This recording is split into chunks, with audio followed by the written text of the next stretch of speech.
Bigger than a hell ring, things like you heard on the decks. Glover hold the court and give the chief no suspect. Politics in the mix, like double Stuart Rich. Spinning tales from Black Wall Street, real life's the pitch. Doni Glover Show, be more news. Doni Glover Show, be more news. Welcome to BeMoreNews.com, the news before the news, where we uncover the truth. How you doing, man? Man, feeling well, man. What's your name? My name is Cardi Cornish. And you a legend? I'm a legend. You're a legend here in Baltimore City. Where we at right now? We live in the 17, Pennsylvania Avenue. The legendary Pennsylvania Avenue. Man, the last time I saw you here, you were doing something just across the street here. What were you doing? Oh, yeah, I had some food left over from an event. We brung it out. We fed a couple of people, man. Why you do that? Nice soul food. Why you do that? Man, the love that God has shown me in Christ, man, it overflows. That's how it overflows. Yes, sir. We got more than we can use. We got more than we can handle ourselves. We try to let it flow. Let it flow to the next person. Yeah. We're proud of you, man. Thank you. And we're proud of your son. Thank you. You're watching BeMoreNews.com, the news before the news, where we uncover the truth. Business tips hotter than lava. Got that Midas touch. Stocks and blocks teaching youngins how to clutch. Ears to the concrete, finger on the pulse, dropping wisdom like Hova. Each word a joke. Doni Glover Show, be more news. Doni Glover Show, be more news. Doni Glover Show, be more news. Doni Glover Show, be more news. Walls painted black, history on lock. Blast off from Tulsa, rebirth like a clock. Markets rising from ashes to gains. Doni the narrator, truth runs in veins. Doni Glover Show, be more news. Doni Glover Show, be more news. Doni Glover Show, be more news. Doni Glover Show, be more news.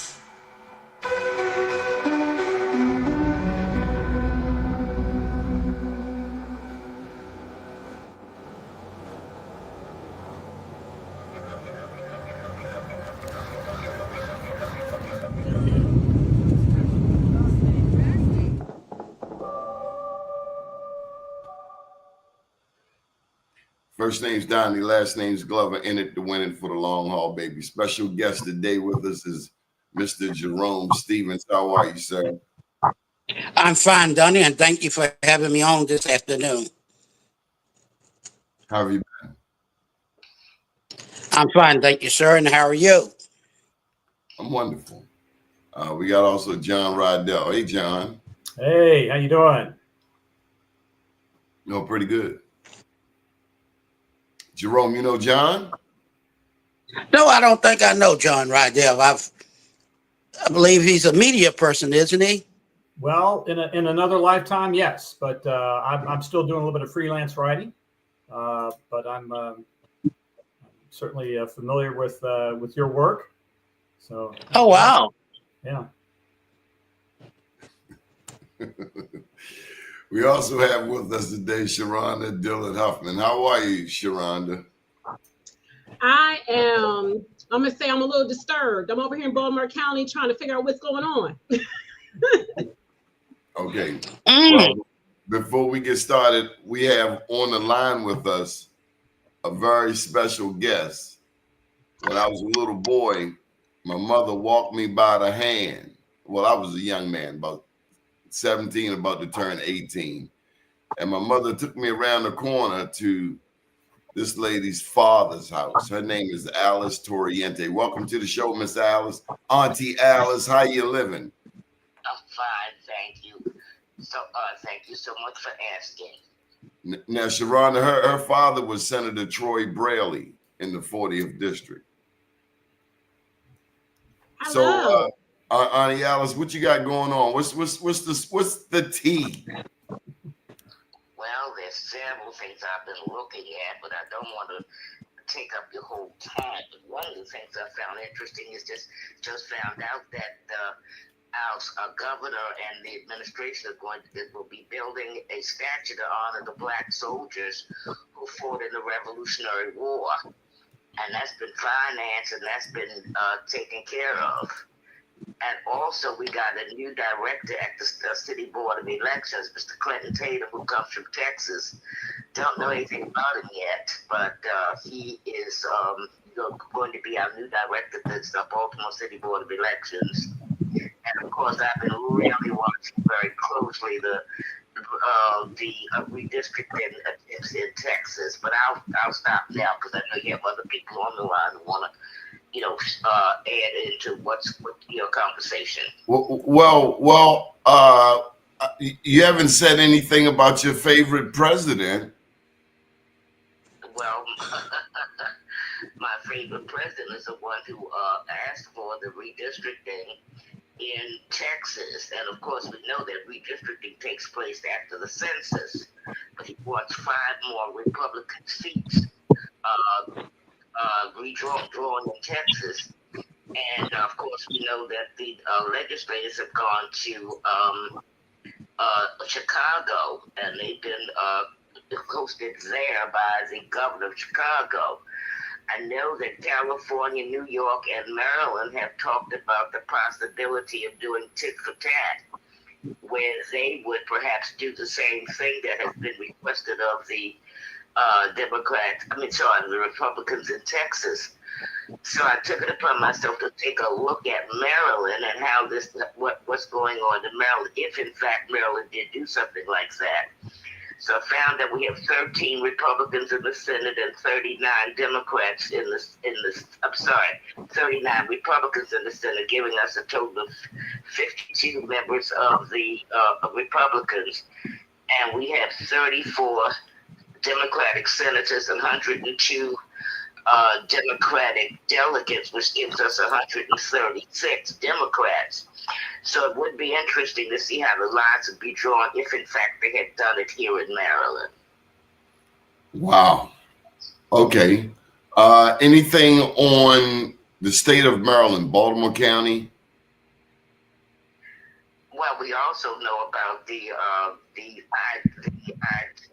IG and the deal that went down with the young lady from West Virginia who was selected by the county executive, and that did not go through. That was a vote of 2 to 5, 4 and 5 against. And so the lady who had the position will be there interimly until they have another committee activity to give her, I guess, to do whatever they're going to do, whether she's going to get it permanently or what the story is. Okay. Anything else cross your mind? Well, the Stewart shooting, of course, and George Stewart, that was really a tragedy, but fortunately no one was killed. They were injured. So I'm waiting to find out why the soldiers decided to go and shoot the people who worked with them. So we're waiting to see, but thank God nobody was killed. Good deal. Alice Toriente, I appreciate you much. And I appreciate you as well, Don. Okay. Talk to you soon. All right. Take care. Bye-bye. Bye-bye. Well, there you have it, folks. Any comments? I have a lot of comments about Baltimore County. So a lot of things that she said was true. This has become a issue about transparency. Unfortunately, I did support Kathy Klossmeyer, but it has been a disaster. It appeared that she doesn't really know what she was doing. So right now we have an Inspector General, Kathy Madigan, and I had contacted her in January, and she told me, she was, I talked about some of the things that she was, that she still needed. And she says, I'm, in the city, I had helped like on a little pseudo board with Councilman Ramos, trying to make sure that Isabel Cummings had more independent authority. So I was hoping that would be something we could also do in Baltimore County, because right now she's appointed by the county executive, and then she has to get approved by the council. And unfortunately, she investigates all these people.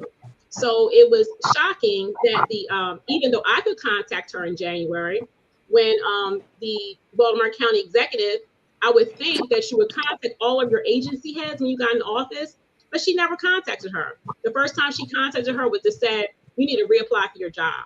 So I was part of the advocacy because it didn't seem right.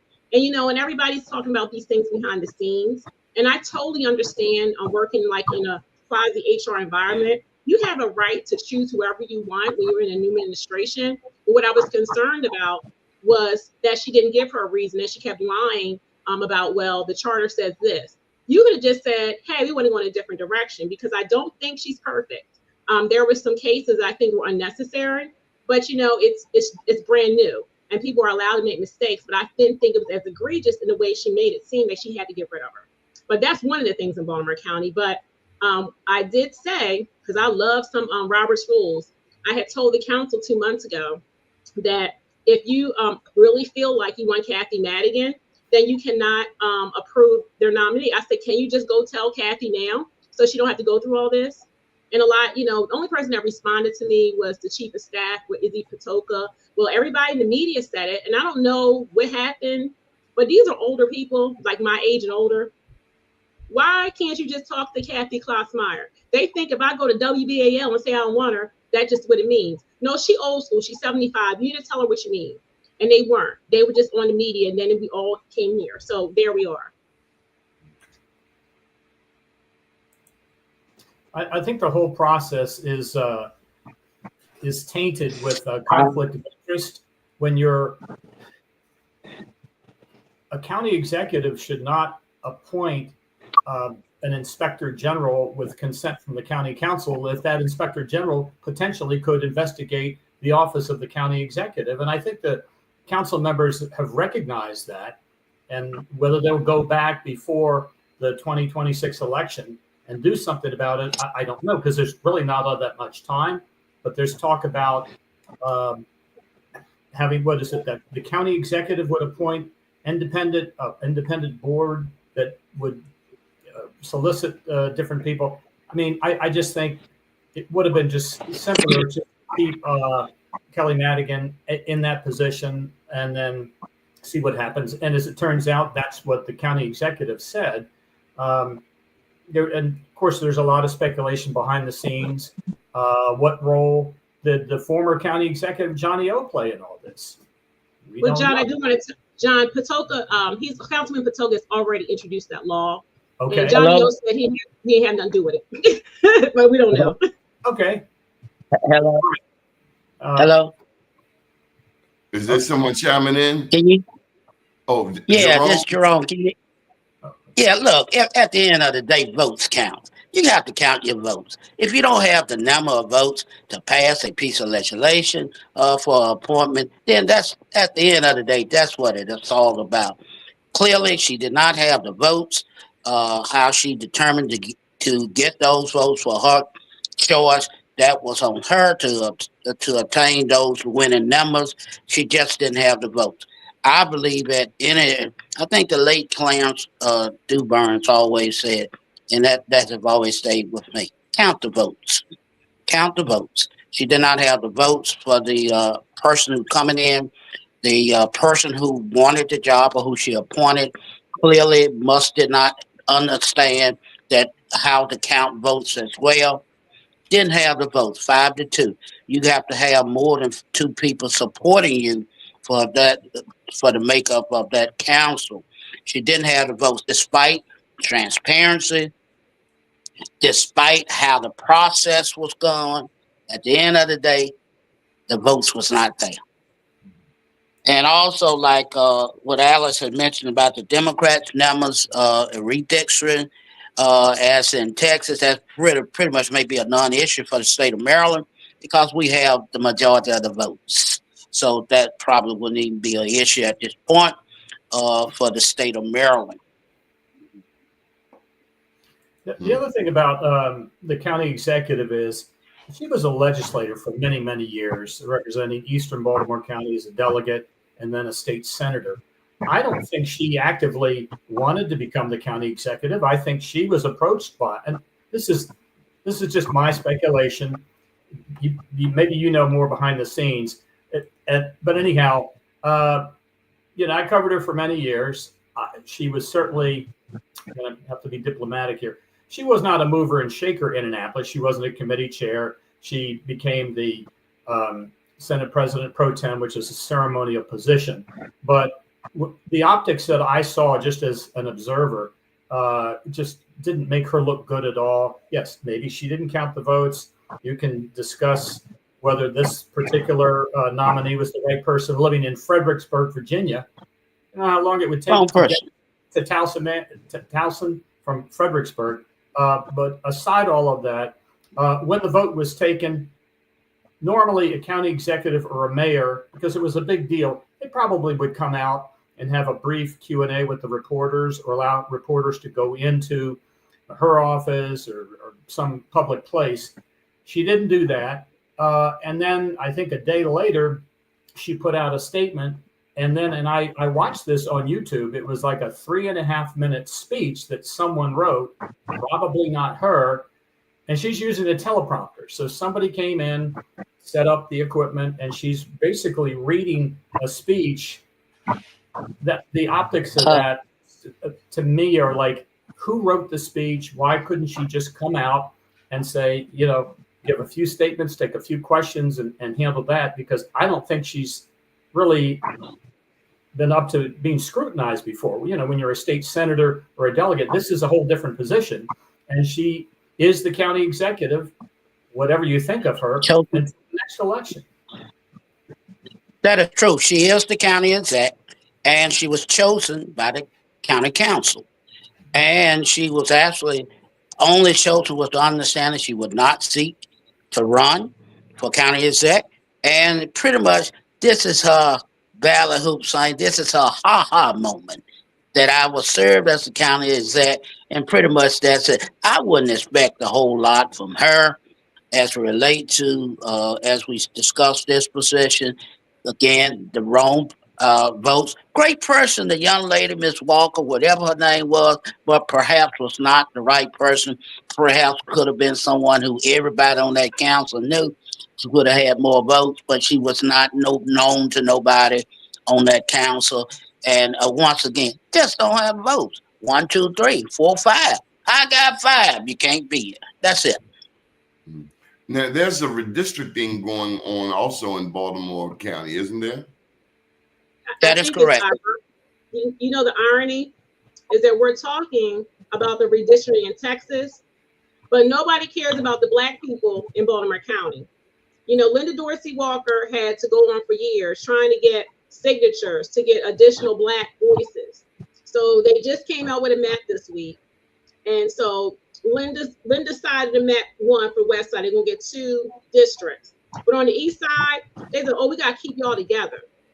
Reality is, 50% of the population is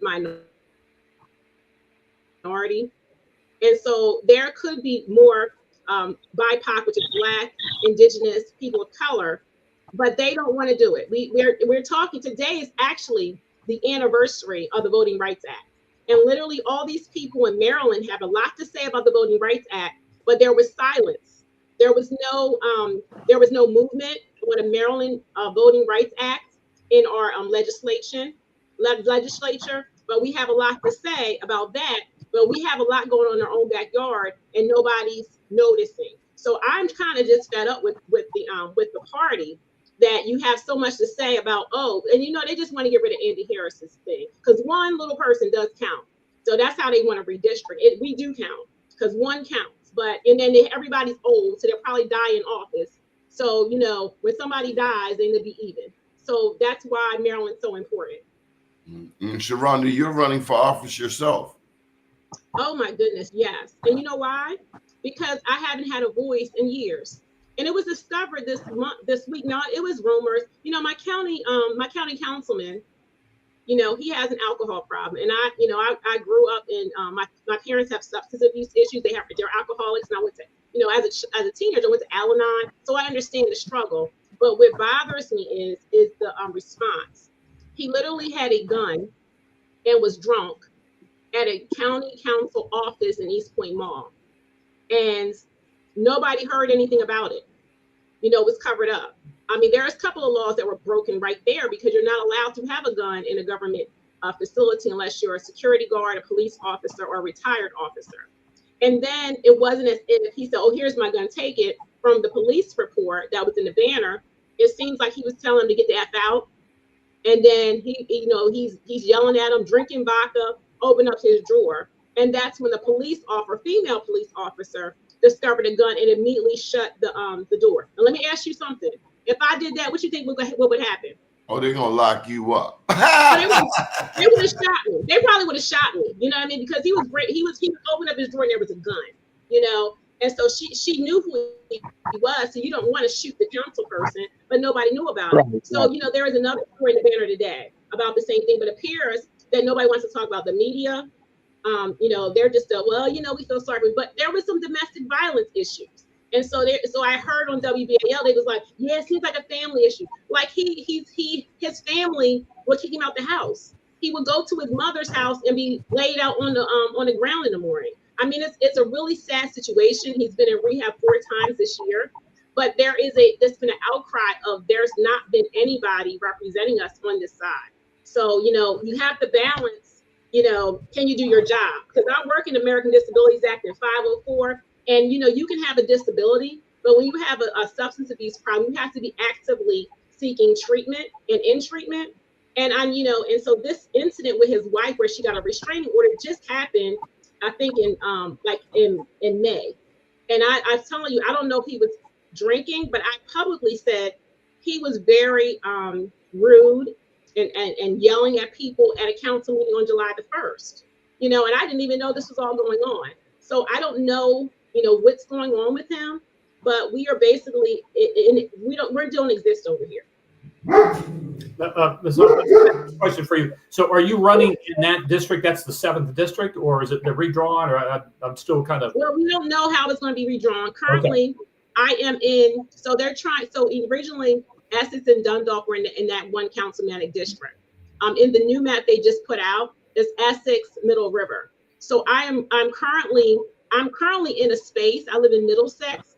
It could be in 3 different districts depending on how they do the map. I do know that this map will probably challenge if it's not changed. So, I'm just going to run in my area. You just keep on moving out from your precinct. And by the time we get a map, it might be next year, but I've already been out there. And is Councilman Crandall, is he definitely running for re-election? So let me just say this. He says, I don't know. But, I can tell that, he has a friend, Mr. Arbach, he's kind of pumping him up when he comes to the council meetings. He's running. And then there's another person in Dundalk who's running, Tim Baker. He has run in a lot of races before this on the Republican Central Committee. So, he says, I don't know yet, but it's apparent that he probably isn't. Yeah, that's just egregious. What I heard and read, it was a cover up. It was egregious. A protected that your own spouse takes out a protected order against you. There's a gun involved. I don't see how he could. Anybody could run for re-election, but the optics of that are just terrible. You know what I thought of, Johnny? Remember when you said, oh, go ahead. Yeah, you're right. I think the optics just not there. Yeah, I just don't see, like you said, he can run for re-election. The question is, again, votes, number of people, you being a challenger, how can you overcome that, let the community know those things? Many people may not be aware of such, and get your people out to vote for you if you are the challenger or the nominee. Now, he is a Democrat? No, he's a Republican. The funny history about what happened, he used to be a Democrat, became a Republican. So in 2014, everybody would vote against Martin O'Malley and because of the rain tax. So that's when this area became Republican. Under that, yeah, I'm familiar with that. That's what I'm saying. So you'll be carrying the banner for the Democrats, right? Yes, I'm a Democrat, and actually, I don't know where I'm going to be at. More than likely, unless they extend the Dundalk area right over to a little bit of Essex. I don't know if I'll be in that district. It's been a couple things drawn up like that, but I likely wouldn't be representing Dundalk as it is now. But who knows? But nevertheless, you will be carrying the banner for the Democrat. And of course, should he seek, he'll be the Republican carrying the banner for them. Yes. Now, when is the council? I'm sorry. When is the council scheduled to vote on those maps? September 15th. It has to be done by October the 1st. So it was just introduced in the session this week. September 15th is the meeting. Let me just get this out there. We have Danny trying to clock in. Danny, answer your phone, and we'll just bring in via phone. So disconnect here and call me. Thank you. Go ahead, John. No, but you think that it still may wind up in court, and if it does, who would be challenging those maps? Okay, the same people that challenged it before, the ACLU, the NAACP. So and I have been talking to them because actually I had given testimony, and actually provided like what the commission should learn, like the Voting Rights Act, how to do. Sometimes not everybody's equipped to do mapping. So, I asked that he get training from like the Board of Elections, as well as they had training regarding GIS and maps and stuff like that. But only a few people actually understood how to do the map. So, in the future, I'm hoping they'll have a little bit more requirements, because I specifically said, like, I was part of the Planning Institute. And I said, you should have one of those graduates be part of the commission. But a lot of times you're finding that you're going to get your political allies to help you draw the map. So it's a hot mess. Yeah, it is. Yeah. I mean, you'll have 9 districts, but it's how they're drawn is anybody's guess. And, initially some folks, wanted 4 additional seats. Okay, there's 2 more. But, this is, we had 7 districts when they created the county council in 1954? Right. That's just amazing that we haven't had an expansion years ago. That's because you don't want to change power. That's why it had to be some big trick with the Republicans and put out that Exhibit 4724, because the Republicans did not want to agree to it, because it's not a lot of Republicans, but they have 3 out of the 7 seats. So they wanted to, and the only way they would make a deal is if it looked like they were going to get 4 out the 5 seats. But the great thing about my opportunity is I probably will be the only person that's, this area is not going to have an incumbent. I'm pretty sure Todd's not going to run. So no matter where they put me, I won't have an incumbent. I have the advantage of there is campaign financing. And it might even be an advantage that they don't have in that, because a lot of people don't want to declare they're running until they figure out where they're running. There's other Black candidates in my district, but they want to have a BIPOC district in order to run. And I said, I run wherever, because I have a message, because we have such a poor council person. Literally Republicans were coming to my meetings. I was the first person in years to actually brought elected officials to Essex. So I've had, Julian just came with me for my No Kings Day. Both Izzy and Pat Young came over when I had my first town hall meeting. So, I'm getting some visibility for this area, and Todd just has been absentee. Yeah, how can you help your constituents when you're in that situation? Yeah. It's Yeah, he doesn't even respond to email. I'm going to tell you, I am very vocal. That man never talked to me until one day, and I even go to the council meeting. He only talked to me one time when I gave him a compliment. That was the first time, and I've lived here for 20 years. So. But the likelihood that there would be 4 Republicans representing the county council in Baltimore County seems very low to me. I just don't see, however the maps are drawn, I don't see how that could happen. Oh, I see it, because what Marks envisions is that you have a Dundalk district, you have an Essex Middle River district, and then you have the big district, Northern Baltimore County. Okay. And so then there's like a separate district, like they're kind of dividing that a little bit. And then you still have that Towson area. So, there is room to have those additional districts on the east side. So that's why they didn't want to break up the east side with a BIPOC district.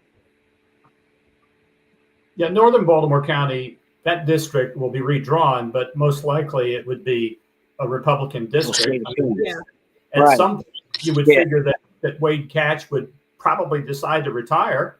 Oh, he's already decided to retire. It's already done. But Wade Catch is not coming back. Okay. The only person coming back is Bartell and Marks. Everybody else is running for county executive, and Todd's probably going to just try to find a job. Okay. But I hear Danny there. Let me stop talking. No, you know more than I do. Wade Catch was in the legislature for like 40 years, and then he went to the county council and nice guy, but what is he, 74 or something like that?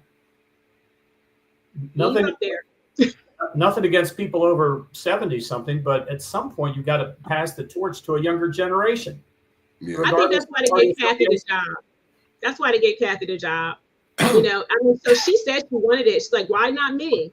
So that's exactly why, because that allowed Carl Jackson to move up. You got younger blood. Yeah. So Jerome, what else have you been watching in politically? Well, I'm interested in learning more about the young lady who's running, but the demographics in Baltimore County have I always say it's not what you call a pure Democratic county. You got to work hard to get those votes. And then when you look at what you just saying, the northern district, the northern portion of Baltimore County, I've been all over the county, and you'd be surprised at the number of Republicans in pockets in Baltimore County, where even some Democrats won't even campaign because of such. But what I've been hearing is, I've been out for a while. And I want to thank you. This is almost my coming out party. I have not been out doing anything for the last several months, really since November. But I'm getting myself back, looking forward for the re-election of Brother Westmore and all those others who might be running. And his county exec race will be interesting, especially because of the recent situation that added a little more interest to it. So we'll see how that come out. Again, for the black vote has changed dramatically over the years in Baltimore County. When you look at East Baltimore County, how the influx of African Americans has gone. Not it used to be you could only say they were just on the west side, the Liberty Road corridor, and then down maybe Turner Station. Now it's all over nearly in Baltimore County. One of the things that when the young lady mentioned about there's no advocacy or activity or hearing anything from people, they have not been for years in Baltimore County, and somewhat I consider they still maybe young adult. They politically is in its young adult stage for many African Americans. Still have not gotten to that point where you have groups and people who can move a significant number. It's still pretty much in the young adult stage. It is not, has grown beyond that at this point. And of course, the new people who are coming on board, maybe they can help get people to not just live in Baltimore County and don't care nothing about what's going on about the elected officials or the community at large, but get them more involved into what's going on in Baltimore County. That would be the key for you, young lady. You have to get more people involved and get those voters out because the numbers are there. I think the last several county exec races was determined by the 10th district, the west side. Pretty much because of that, and then it is pretty much was more organized than the remaining portions where African Americans live in Baltimore County. That was pretty much that. Now, I would say that Kathy Klausman, I can't say her last name that right, but Kathy, she did seek that job as county exec. I would say that because she came and I don't know why she asked the country preacher, but she said, I want this job. And I want to let people know, Jerome, that I want this job. And I said, okay, I tell my person and everybody else that you want the job. So I think that's it will be interesting. You have Pat Young in the race. You have Julian Jones, who could really make a big difference. Then you have Izzy Patoka, who could do some things or could to run this race and everything. Right now it is just I would say it's early, but I think you still got to count the votes. It's late. Well, it's early because ain't nobody said anything. Young lady, are you with any one of the candidates? Oh, let me say this. Everybody's saying something. Okay, everybody's saying something. So Nick Stewart is out there. He actually is working with Westmore, and I've decided, looking at what the council's doing, I can't even work. I love a lot of them. They're great people, but the way they're doing things, I'm not going to be supporting any of them. So I will be going with Nick Stewart because we actually need real solutions and not just putting Nick Stewart down. Who is Nick Stewart? You just throwing names out there. I told you about Nick Stewart. I told you that last time. Who is Nick Stewart? Tell us, baby. I'm sorry. Okay, Nick Stewart is running for county executive too, and he's using the same people as Westmore. He does have he is an attorney.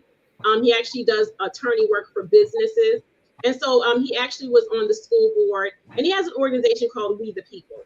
So he does a lot of stuff like you don't see him. He's not like Izzy and Julian. He goes to a lot of different meetings and doesn't put everything on Facebook. I never heard of him. I never heard of him. I never seen that gentleman name, and I will tell you right now. And the only thing that you mentioned that was positive who could get votes was Westmore. And we don't know how strong Westmore and his relationship is in getting elected because Julian Jones was very active in the Westmore campaign. So we got to be very have an understanding of that. And I never heard of Nick. Y'all gonna have to tell me more about Nick. Donnie, you got to have him on the show. Look, Jerome, you just came outside. Okay, I've been here. But Nick, I said he was using Westmore. No, I might not. I said I've been out for a while, but I think more people might know who Jerome is more than Nick. No, so I don't think. John, we're not buying that hogwash. Everybody knows who Jerome is. No, I was saying that more people might know me more than Nick. Nick got to get out of here. I never heard of him. You're probably right. But I have a question. When you look at, you think, okay, Pat Young, Izzy Patoka, Julian Jones, they can't run positions at the same time. Don't forget the public financing guy. What's his name? Pierce. Right. So what I'm saying is that Young got public financing. If Julian, they got money. And so Nick got money too. But go ahead. Okay, but what I'm saying is, if you're an elected official now, you can't run for two positions at the same time. So if Izzy Patoka, Julian Jones, Pat Young, those are three people that won't be back if, in fact, they all declare that they're going to run. Todd Crandall, that's, I can't see him. We only got two people coming back. That's what I'm saying. It's wide open. Yeah, and this is unprecedented. I know. That's what I'm saying. That's why I'm running. Absolutely, sure. No, I mean I'm never going to endorse anybody or whatever, but yeah, your odds this time in 2026. They're better than ever. I think. And Mr. Jerome, I just want to tell you, I have been out here. I actually started a Blue and Gold Democratic Club. And Danny was on the line. He's like, he never heard of me. But when I came over to the Democratic Central Committee, I made a lot of impact. And so actually, I started getting more people engaged in East Baltimore County. During the elections, we actually start sign waving over here.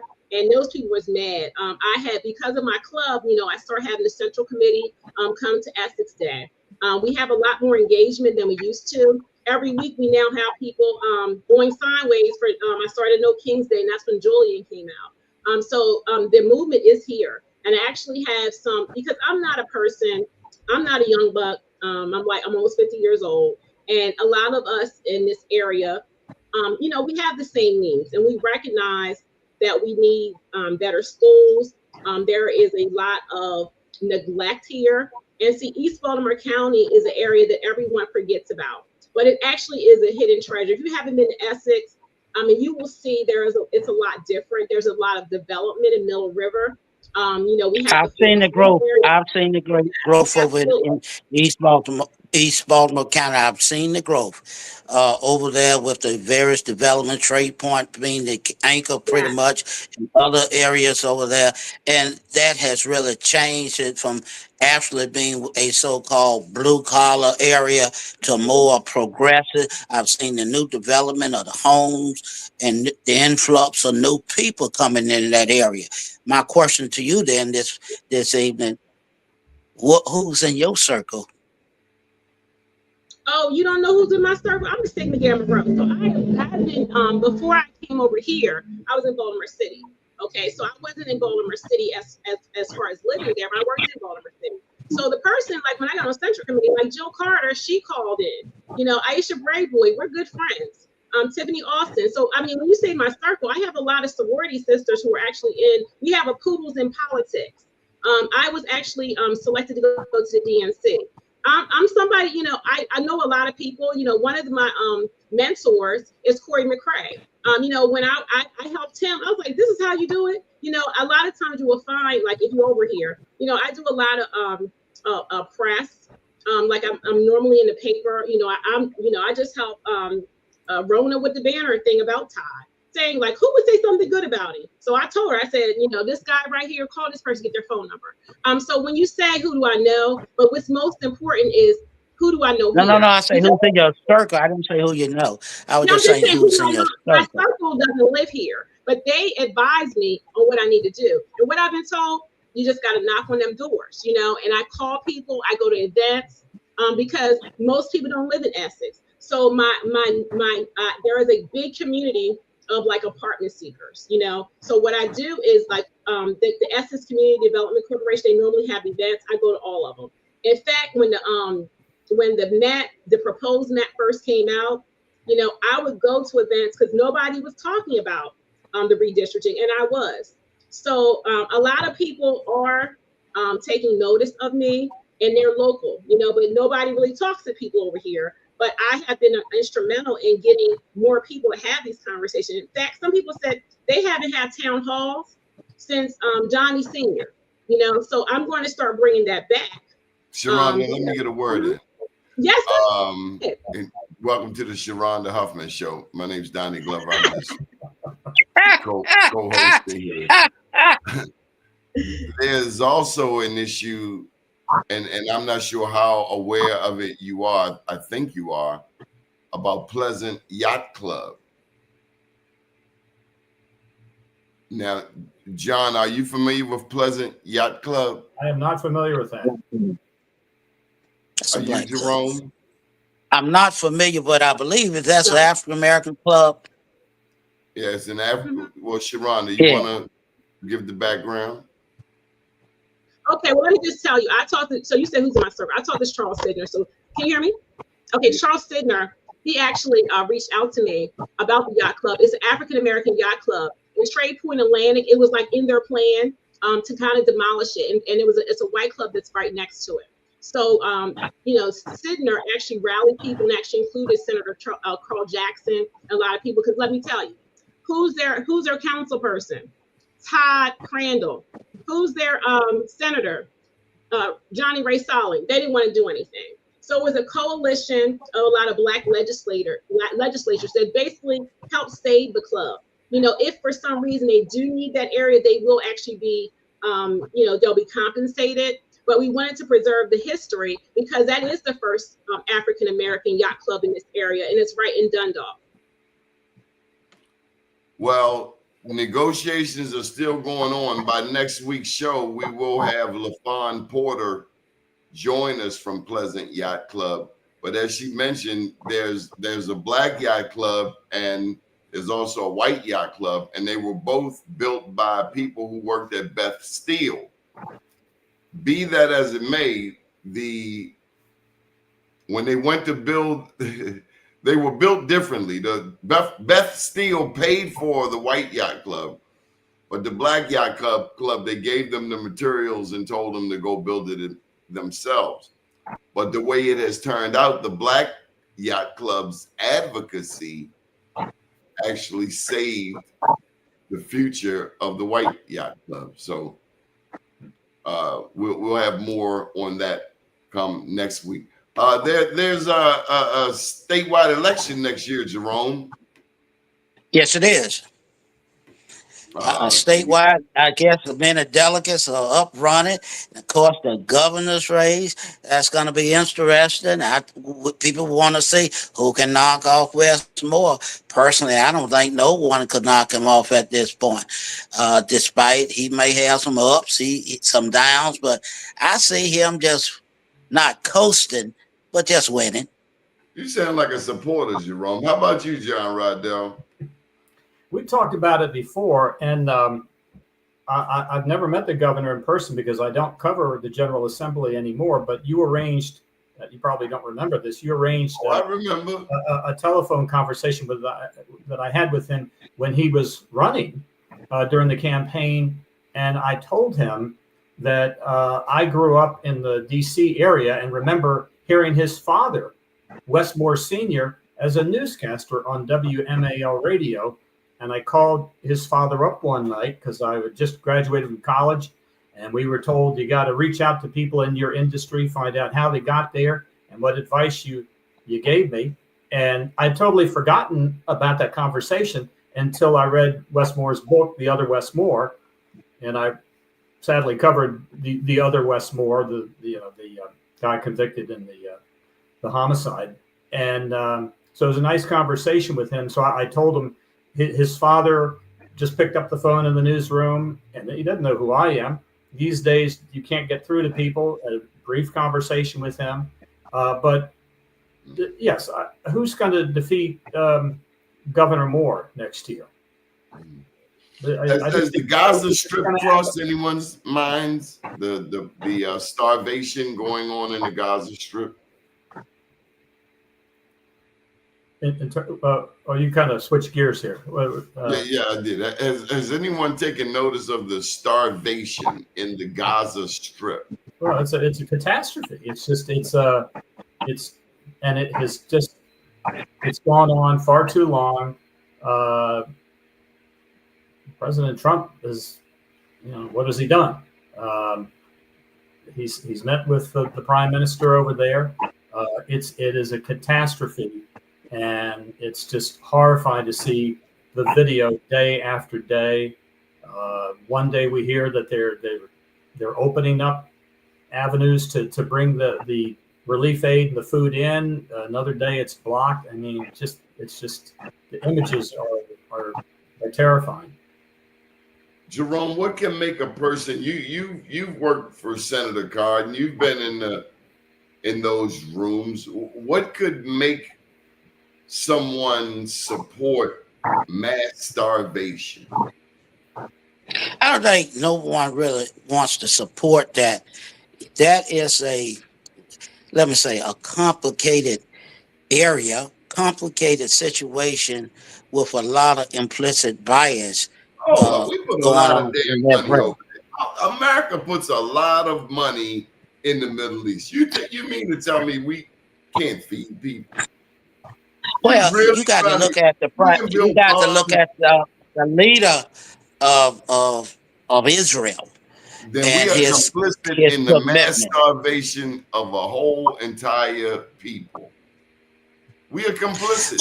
Well, in some areas. Go right on, Donnie, you know who was feeding people? USAID. I mean, so I just like that was what they were used to help people, and they just shut it all down. So Trump goes back and forth on whether he cares or doesn't care, but he doesn't care about the whole world because a lot of people are getting fed by some of the work the USAID was doing. Of course, today we see that the president says he's going to finally meet with Vladimir Putin. What's going to come of that? I mean, the president's been in office 6 months. He promised that was going to be resolved very quickly. I don't see how it can with what's going on. And you've got two major world crises here, and it seems like nothing's been done to even address the issue of starvation. It's just very disturbing. Well, we're talking about building planes and ships and Star Wars. We're talking about doing all of these things galactical, and we can't even feed. These people are literally starving to death. That Like is a true. bag of bones. I mean, these are hard. Who can stand that? We tolerate it here in the United States, so I can understand because nobody cares about the people that are starving here. You know, so I see it all the time. They're just getting on my nerves. Why are these homeless people here?